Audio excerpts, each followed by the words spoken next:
Hello, and a big welcome to all of you out there who are listening and see us also.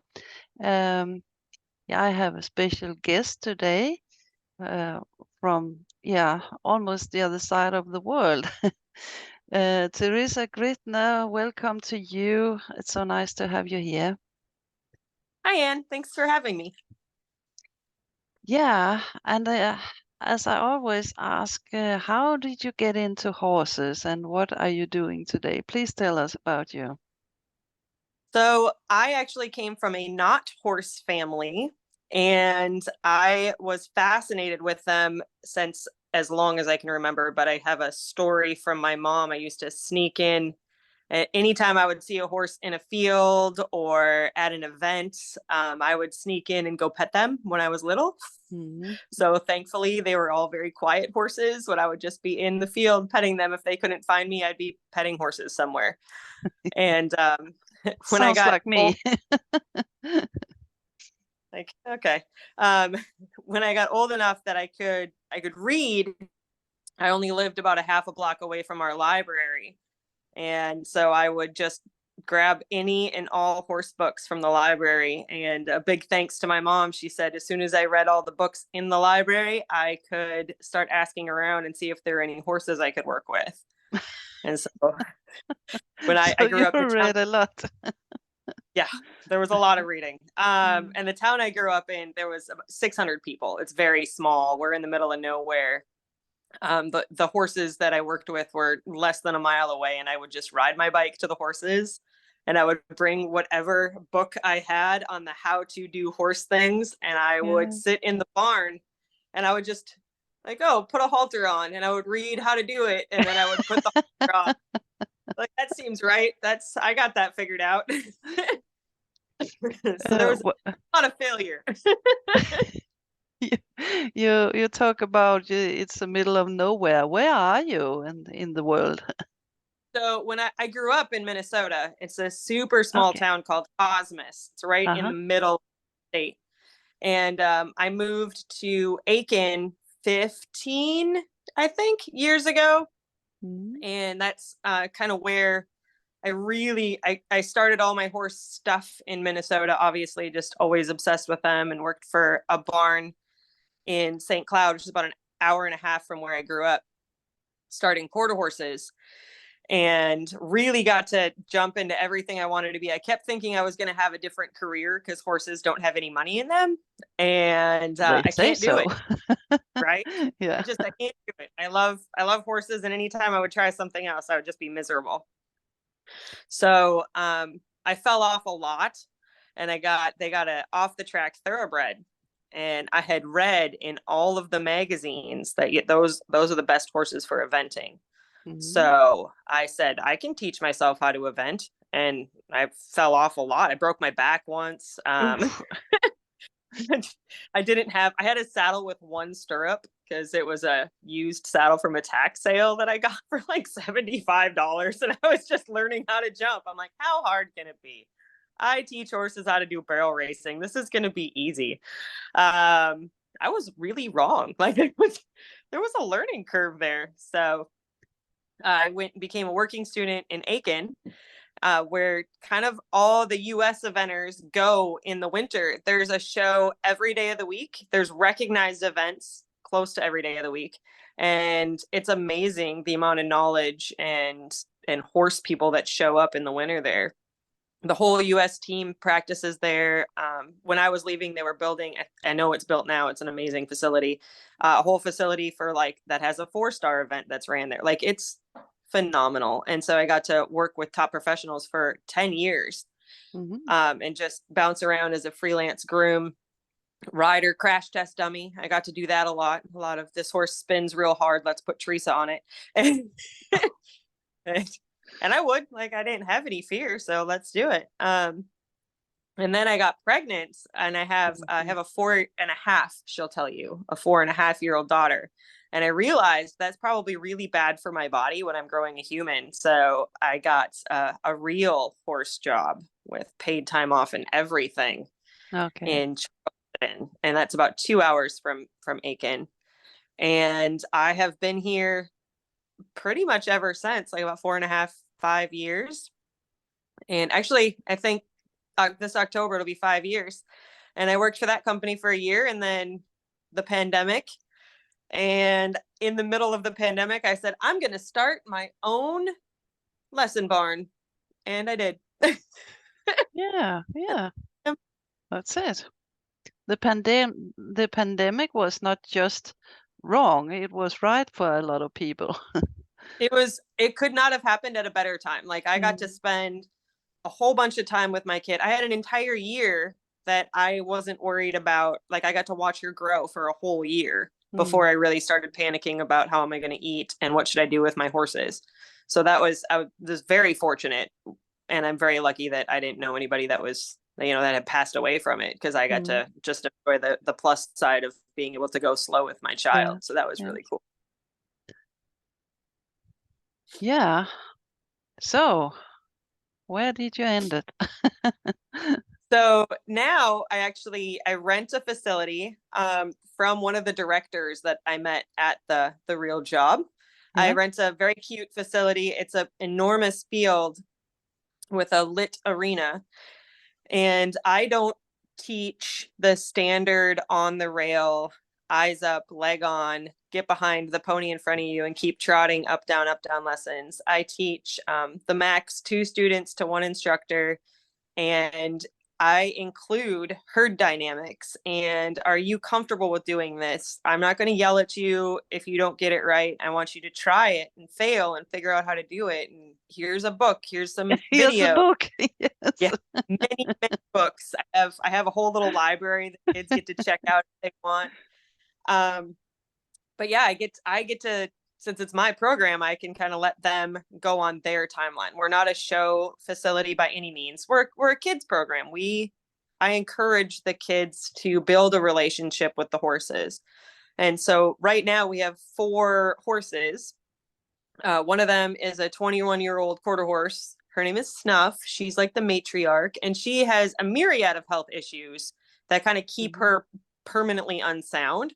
So she can't even be ridden, but she teaches all the kids how to be confident around horses. She's so Yeah. steady about her movements that she just encourages anybody who's had a bad experience. I can let them walk with her, and she kind of calms everybody down and gives them more confidence. Oh, And wonderful. I had it in my head I wanted another one, so I bred her 2 years ago, and I have a 1.5-year-old entirely blind filly. Her name is Fly, Wow. and she was born without eyes. It's called microphthalmia, and so that has changed the way I approach the program in more ways than I can imagine. It's very cool. I just let her be a horse, honestly. Yeah. And she just does normal yearling things. Like, she's just a horse, and sometimes she can't see, so sometimes she runs into the other horses. Yeah. Honestly, that's it. I have seen sighted yearlings run into stuff, so Yeah, like, yeah. well, yeah, like, just a horse thing. um and then I have a 9-year-old off the track, and he's 17 hands, and I'm not he's a friend of mine's horse, and she said, do you want another horse for your program? And I said, he looks really big, but I guess. So now he's here, and he's been here for about 2.5 years, and I love him. He's a very cool horse energetically. If you are very clear about your intentions, he is 100% on board. But if you get distracted at all, he's like, okay, let's go do that. Like, that's fine. We don't have this.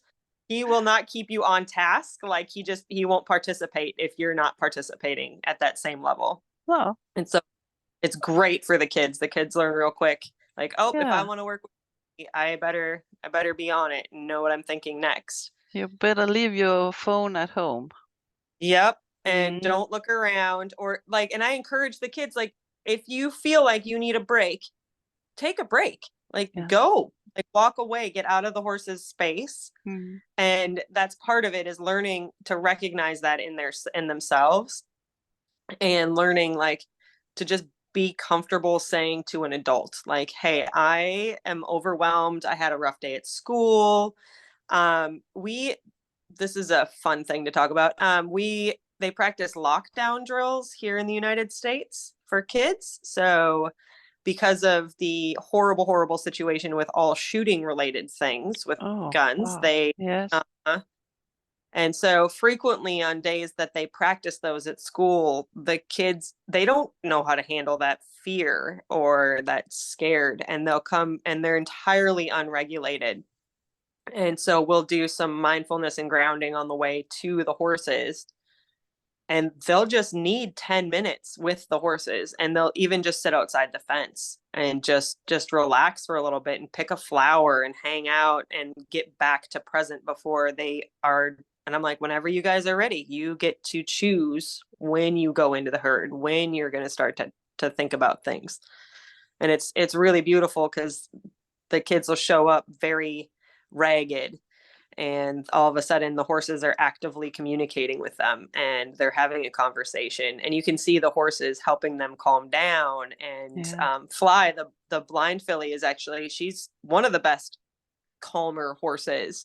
She'll just get right up in people's space and just start breathing and chewing and like all of the relaxing signs, and the people don't even know why. And I'll start explaining like why she's in their space and why she's grazing right around their feet. I'm like, well, have you taken a breath? Like, have you gotten here yet? And it's a very cool process to watch. That's amazing. Yeah. Yeah. And And yeah, as you said, there's a lot of stress in kids today. so much. Everyone, yeah, everyone should be the best and the beautifuls and everything, and just to be with the horses and calm down. Yeah, and so many programs, because of our generation, the parents' generation, hasn't really been educated. A non-horse person sees a horse and they're like, well, when are you going to ride? When are you going to jump? When do we go to a Mm, show? They don't know that there's so much more. And it doesn't have to be ribbon oriented. It doesn't have to be that type of goal oriented. no, So I like to use my program to kind of remind people that there's so much more that can be done with horses. And in the meantime, also, I'm going to teach you how to wrap legs. I'm going to teach you how to do a lameness exam, help with the vet. Why does the farrier do that? They get to ask any why question they can possibly think of. And if I don't know the answer, I mean, we're looking it up. We're finding it together because yeah, it's a then they get to learn how to research that and like how does this work. And we work on like biomechanics and why isn't, like, Snuff has a blown suspensory right now, so why does her hind end hurt when it's in her front end? And so they're learning all of these things to make them better horse people, so when they go out into a more traditional barn setting, they can say to their instructor like, hey, I think something's going on in the front because the hind end weird, or I think something's going on in the hind end because the front end is weird. Like, have you looked at those two things? Which is, I'm so excited for. yeah, that's amazing. Because I think that uh, very many adults don't know about this. They just ride. Yep. Mm. And I'm hoping I have more fun with kids because we get to play more openly with colors and like an actual game, and kids are into it. And it takes me a minute to get the adults into the games. They have to let go of that preconceived, I have to do something before they'll really start to play. So I have to have more serious games lined up for the grown-ups. And then when they finally let go and get into it, it's pretty beautiful to watch how quickly they become integrated in the herd and how fast they can recognize when they have to take a break. Because I mean, grown-ups too, like, so much stress, and they Oh, never way. Yeah. and they don't realize it until Oh, they're still a second and they allow themselves that pause. And the horses are just the mediators for it. you talk about games. Are there something you have specially in your um, with your horses? Oh yeah. Yeah. I actually created a whole online program to help other instructors. My original 4 years ago plan, or 3 years ago, whenever I started the program, was to be a traditional riding program. I could have 4 horses, I could do 4 lessons at a time, and everybody's on the rail. I can teach them. And then literally every one of my horses had a problem riding at the same time. Like every one of them had a soundness issue, or Snuff was pregnant and then she got hurt. And I have Honey, who's my little halflinger, and she's adorable. But she had so much nerve pain. Her feet were in such bad shape when she got here that it was hurting her back. And so we've corrected all that. It took her about 2 years. And now she's finally accepting people without fear on her back and letting them like communicate with her. But yeah, so all of my horses went lame at the same time. And I was like, wow, if I was a traditional school, I would have to shut down. Like I'd have to sell all the horses and close the doors because none of these horses are useful. Like none of them can make their own money. And I started really thinking, what else can I do? Like, how can I teach this? And so I created, I think I've got like 27 pages of different games. I met an amazing horsewoman. Her name's Kim Hallen. I'm going to try to hook you guys up so she can be on your podcast too, actually. And she's an amazing, amazing human. And she reminded me, like, we didn't get into horses because we need a ribbon. We didn't get into horses because I wanted to yell at kids to keep their eyes up and keep their leg on. Like we're there because we love them and we want that relationship. So I took that meeting and just kind of built the whole program around it. Honestly, is like, what can I do to help the kids with their relationship? And I like started really jumping on all of that. Like all of it switched. When I was doing eventing, it was very like the science behind the eventing. How can I get them to jump more straight, go more forward, collect round, use their bodies correctly? And now it's like, how can I get them to trust me? Like, how can we have that conversation either energetically or through a piece of equipment? And how can I teach that to someone else? And it's been a great adventure. Yes, and maybe that was also like the lockdown, that there was a sign for you that all your horses were lame and you couldn't continue in the same way. Then you have to switch around and find a way. Yeah, and it's been such an amazing journey. And every single day, I mean, literally every day, I think of something else. Like, oh, we could do this. We could do this. I could add on. And I've had so many people, just like random encounters, or people asking me for things about things on Facebook. Well, what can we do with this horse right now? Or why does this horse do this?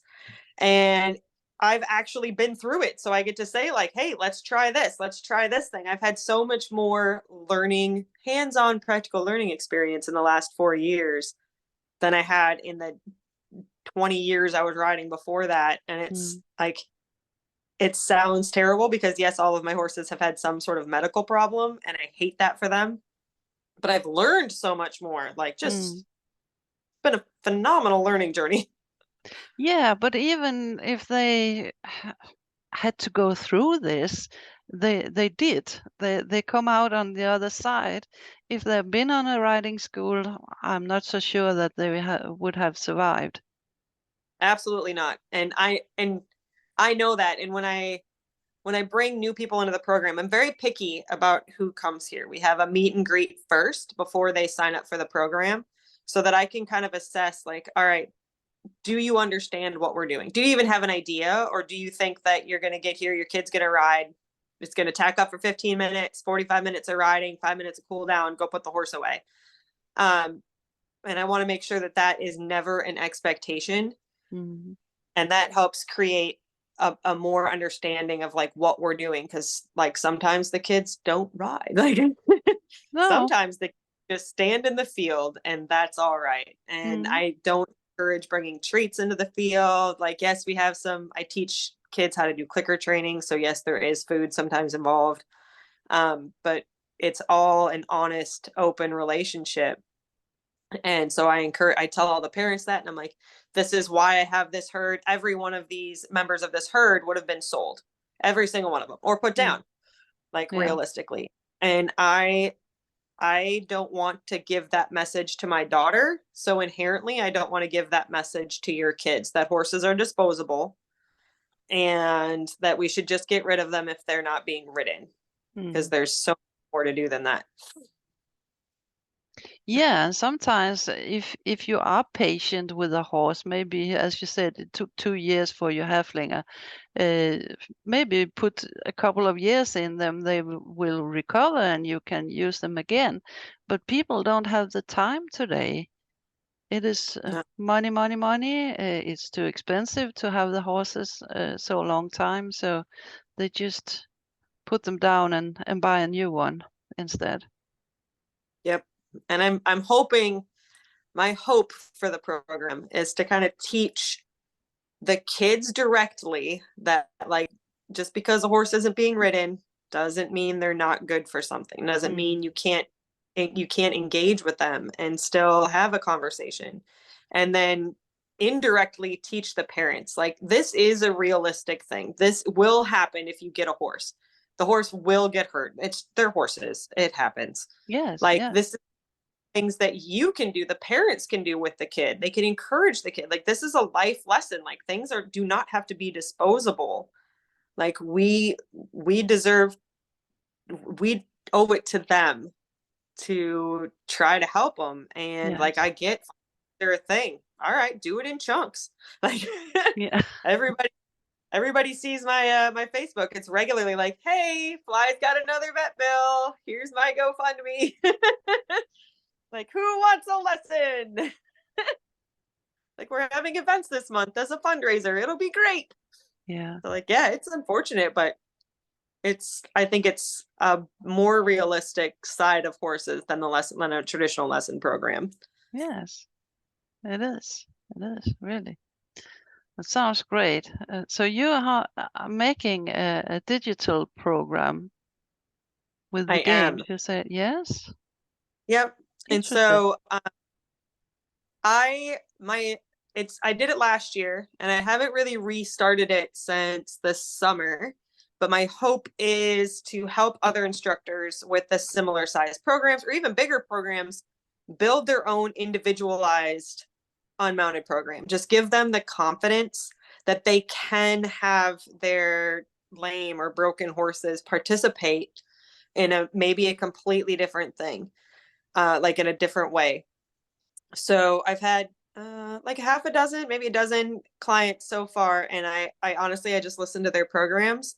I see it and I give them ideas. Like, have you tried working with this foundation? Have you tried this? Invite these people, join these groups. This is how I would advertise this, and it's just been a whole lot of online coaching almost, and Yes. helping other instructors realize that they can do this. Like, this is not, I am I mean, I'm nobody, like, honestly. And they can do this too in their area. Like, Yes. it may seem like it's impossible, but it's only impossible if you think it is. Hmm. That's right. That's right. And I have interviewed a lot of people who use horses only for therapy, and the horses don't work. So why not for kids? Yep. And Mm. if we can change the next generation, if we can really get them questioning, like, why do we do this? Why hasn't our equipment upgraded in 100 years? Our English saddles look Mm. pretty much the same. That's unfortunate. Like, we're using the same materials. Come on. Like, Yes. we do better. And if we can start asking that of the kids, they can go to their new, I don't, if it's here, great. If it's not here, that's great too. Just spreading the seeds of it and asking, why do we do this? And being confident and knowing enough about a horse to be able to say, like, hey, their stifle looks funny. And maybe that's why they're not getting that canter. Please don't hand me a stick. Don't give me Mm. spurs and stick. Can we get a vet out and make sure that they're sound? Or Yes. can you do in there? And I think that'll be a big change in the way that we have that conversation. And I hope, I don't know if it's the Facebook algorithm fooling me, but I feel like the industry is starting to have a little bit of that shift anyway, more toward Yes. why, towards here's a stick, let's hit the horse. Mm. Yeah, I'm sure it's turning around now. There's a lot of things going on in the world with this competition with bits and spurs and whips and everything that we question why should we have these things when we are riding? because a horse is very sensitive, and you don't have to be aggressive with the horse. Right. Like if there's, I've been hoping that it's sinking in, but I've definitely been working with the kids of like, what was that feedback? Like when Honey, my Hefflinger, when she pulls on the lead rope to go a different direction, is that she's hungry? Like, tell me why she did that, and then I'll teach you how to ask her not to do that. Like, let's work together. As soon as you can translate the why, we might be able to fix that behavior in a way that isn't aggressive. And it's amazing to see the kids really just pause for that second and go, oh, because it's 5:15 and she usually eats around between 5 and 6, she's probably thinking she's going to get food. And I'm like, there you go. So what can we do? Like, and it's really cool again just to watch the kids kind of have that aha moment. Yes, and you get them to think and just, yeah, use their brains in another way. Yeah. And especially after school, the kids are so just so used to listening, like listen, respond to the teacher, listen, respond to the teacher, that like having them be the leader of it and be kind Yes. of in control of it. It's like, yeah, it's very cool. I have a blast with it. Yeah, that's fantastic. So, do you have anything other thing you can tell about it? We are hopefully going to get a second barn because I have been asked. We're looking for another facility. We don't have the money yet, mind you, but we're looking for another facility. I'm going to go backwards on this. We've been asked to kind of have a barn B so that when the kids graduate the unmounted program and they're like, wow, Teresa, this is what I'd really like to do with horses. Yes. I haven't found near me any riding programs that are kind of on par, like they follow the same type of questioning, and they're very discipline specific barns around here. And so I don't have anywhere for them to go, honestly. I'm like, okay, so that barn goes to shows and I know they drug their horses, or here's a tie down, or here's a crop. I'm like, they're not gonna listen to anything that you say yet. So let's get you to someplace else. So my goal is to have a barn B that'll be more of like a riding barn. Like they can come and it's not a pressured riding barn, but they do get to go and explore the discipline they want to at the speed they want to go, with no showing requirements or leasing requirements. And we are starting up working with a couple of nonprofits, having different groups come out as like a social skills. So I'm hoping to work with a couple of autistic centers, I guess is the best way to put it. Just a couple of different groups. Yes. Yeah, that get together. And I am not a therapeutic riding center. In the States, there's a lot of different things you have to check off to be a therapeutic center. Yeah. I assume I'm there. And I'm not a mental health professional. I have learned a lot about grounding and mindfulness and how to keep people present, because that's what I struggle with. But I am in no way a mental health professional. I am a great horse translator. I love listening to the horses and helping other people hear it. And I hired a behavioral therapist as my other instructor. So she uses that education in her lessons, which is very cool. So I ask the why, and she goes, this is how to change that behavior. It's a very neat dynamic that we have. So we collectively, we decided we didn't want to even follow that and really jump down the therapeutic riding center, because this way we get to do what we feel is best. We're not kind of confined by the box of being a regulated center. We get to go in any direction that we want. And that's kind of the reason I created the online program, is I want to encourage other instructors to feel confident in their skills and not have to pay to have this certification and this certification and this certification. Like you have the knowledge. They're just telling you how to use it. Well, why can't you think of the way to use it on your own? Like, let's build your own unique program.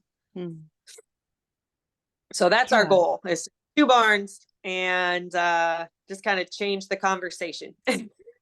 Yeah, sounds great. Great to me. Thanks.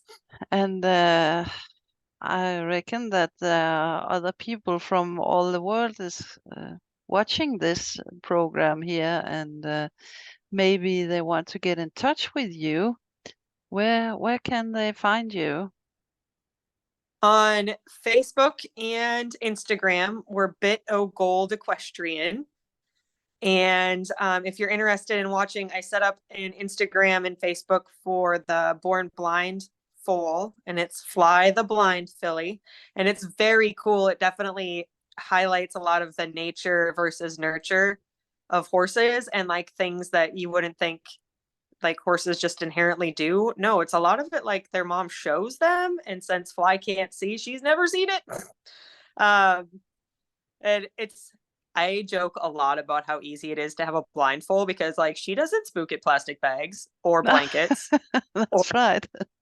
birds flying up. She's just like, oh, it seems to be something over there. She's a really quiet horse. Like Yeah.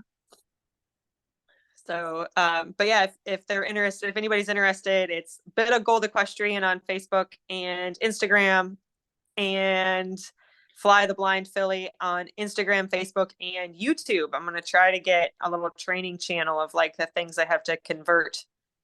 We use a lot of body language in training horses, and it's Yeah. interesting. If somebody takes that away from me, I'm not really sure how I'm going to be communicating with Fly. So stay tuned. I fail and try again regularly. So That's the way forward. You can't succeed without fails. That is the yep, way. yep. Yeah. That's fantastic. I'm Thanks. so happy to hear about it because I think uh, it's it's a new way. It's a new way to see how horses is treated, and I'm so happy that the kids are involved as well. Yeah, we have fun. We have lots of coloring things. The whole tack room's decorated in different posters they made, and there is not one piece of matching tack in here. I'll tell you right now, it is definitely a kids program. Yeah, and as you said, in school, there's kind of in little boxes, and then they can get wherever they want when they come to you. That's fantastic. Yep. Yeah. So thank you very much for sharing this, and I hope somebody out there are inspired because I think that this is a thing that you can get really inspired in. So yeah, thank you for Thanks. coming. Thank you so much. Amazing. It was a pleasure to have you here and very, very nice to hear about your project. And I wish you luck in the future. Thanks, Anne. I am very excited. Thank you again for having me on. Yeah, and thank you out there for you who had listened and seen us. And please subscribe to this channel uh, so we can carry on with new nice people in next week. So have a great time out there, and thanks a lot, Teresa. Thank you.